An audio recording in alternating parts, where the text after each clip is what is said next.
안녕하세요. 국어 5등급 국포자가 수능에서 1등급 받은 비법을 알려주는 채널 국어 행동강령입니다. 오늘은 고전소설을 쉽고 빠르게 읽는 방법에 대해 알려드리도록 하겠습니다. 지문의 길이가 긴 고전소설에서 시간을 지체하는 경우가 많은데요. 이 영상을 끝까지 보고 이해하신다면 고전소설에서 오히려 시간을 아끼실 수 있으실 것입니다. 그럼 바로 본론으로 들어가 보도록 하겠습니다. 국어시험을 볼 때 시간이 부족한 이유는 지문에서 어느 부분이 중요한지 모르고 읽기 때문입니다.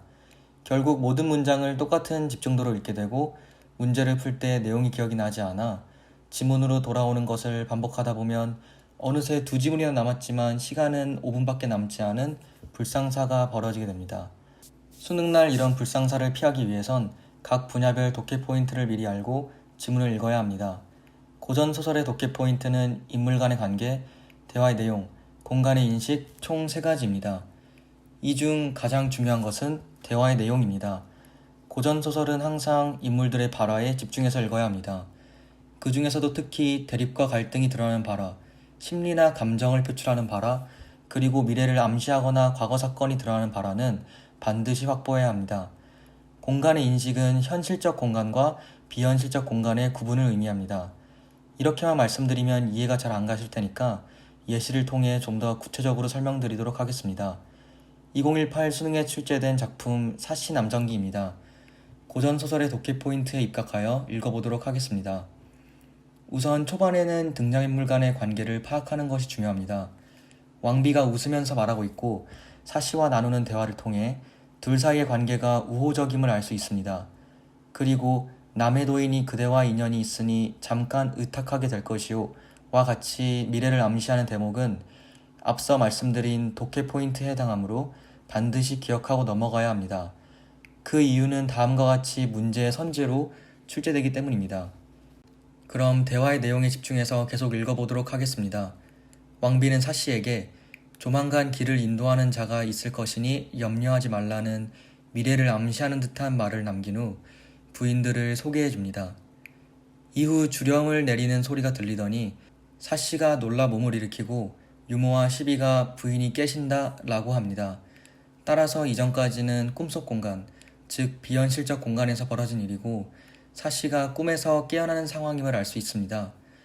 고전소설의 3번째 독해 포인트에서 말씀드렸듯이 현실적 공간과 비현실적 공간을 구분해주는 것은 매우 중요합니다. 그 이유 또한 문제에서 출제되기 때문입니다.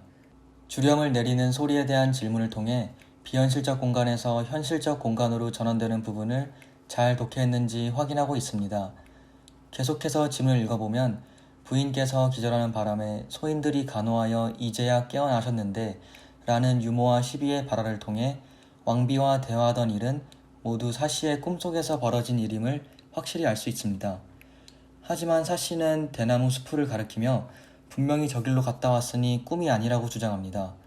유모랑 시비와 그 길을 따라 가보니 꿈에서 보았던 왕비의 초상화가 걸려있는 묘를 발견합니다. 향을 피우고 앉아서 신세를 생각하니 슬픔이 밀려오고 앞길이 막막하다고 합니다. 이와 같은 등장인물의 심리와 정서도 챙겨가면 좋습니다. 그렇게 방황하고 있는데 묘문으로 두 사람이 들어와 사씨에게 어려움을 만나 물에 빠지려 하시는 부인 아니옵니까? 라며 미래를 예측하는 듯한 발화를 건넵니다. 이들은 여승과 여동으로 사씨가 어찌 우리를 아는가? 라고 물어보자 4줄짜리 발화로 답을 합니다. 이렇게 발화 부분이 길어지면 키워드 중심으로 간단히 요약하는 것이 좋습니다. 위의 긴 발화는 꿈속에서 황릉묘에서 방황하고 있는 여자를 구하라해서 배를 타고 왔다 와 같이 요약할 수 있습니다. 다음으로 넘어가니 장면이 전환되어 한림학사 유연수에 대한 이야기가 진행됩니다. 현재 유배지에서 외롭게 고생을 하고 있음을 알 수 있습니다. 그리고 뉘우치며 말했다며 발화가 따라 나오는데 고전소설에서 이와 같이 뭐뭐하며 말했다, 뭐뭐하며 왈 뒤에 나오는 발화는 뭐뭐하며 부분을 토대로 읽어주어야 합니다. 예를 들어 뉘우치며 말했다 뒤에 나오는 발화는 대충 뉘우친다는 내용으로 받아들이면 된다는 것입니다.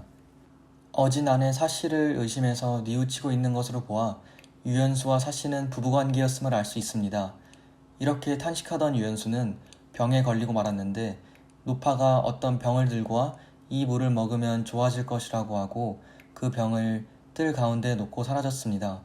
그런데 이 또한 꿈에서 벌어진 일이었습니다. 이렇게 고전소설은 비현실적 공간이 자주 등장하니 현실적 공간과 잘 구분해서 읽어줄 필요가 있습니다. 다음날 아침에 일어나 보니 뜰에서 물이 솟아나오고 있고 이 물을 먹은 유연수와 마을 사람들의 병이 없어졌다고 하며 작품이 마무리가 됩니다. 마지막 단락처럼 독해 포인트가 없고 정보의 밀도가 낮은 부분은 빠르게 읽고 넘어가줘야 시간을 아낄 수 있습니다. 그럼 이제 간단하게 문제를 살펴보고 마무리 짓도록 하겠습니다. 첫 번째 문제의 2번 선지를 보면 사씨가 기절한 사이 유모는 황릉묘에 가서 사씨를 깨울 방도를 찾아왔다고 하는데 사씨가 깨어난 후 꿈에서 본 내용을 바탕으로 유모와 함께 황릉묘에 간 것이므로 2번 선지는 적절하지 않습니다. 사씨와 유모 간의 대화를 바탕으로 내용의 흐름을 잘 파악했다면 쉽게 풀 수 있는 문제였습니다. 그럼 다음 문제를 보도록 하겠습니다. 리을은 여승과 여동이 사씨를 구하기 위해 타고 온 배로 사씨가 꿈에서 계시를 받아 사전에 준비한 수단이 아닙니다. 사씨와 여승의 대화 부분을 집중해서 읽었으면 내용일치 수준에서 처리할 수 있는 문제였습니다. 문제를 빨리 풀 수 있는 한 가지 팁을 드리자면 내용일치 수준에서 옳지 않은 선지는 뒷부분을 읽지 말고 바로 넘어가는 것입니다. 내용 확인, 그리고 이에 대한 해석의 구조로 이루어진 선지들이 자주 등장하는데 4번 선지와 같이 내용 확인 부분에서 정합적이지 않은 선지는 뒤의 해석 부분을 읽을 필요도 없이 다음 선지 또는 다음 문제로 넘어가면 된다는 것입니다. 오늘 영상은 어떠셨나요? 고전소설을 어려워하는 수험생 여러분들께 조금이나마 도움이 되었으면 좋겠습니다. 아직 성적을 뒤엎을 수 있는 시간이 충분히 남았으니 남은 기간 후회 없이 노력하셔서 꼭 성적 역전을 이루어내시길 바랍니다. 그럼 저는 이만 다음 영상에서 찾아뵙도록 하겠습니다. 감사합니다.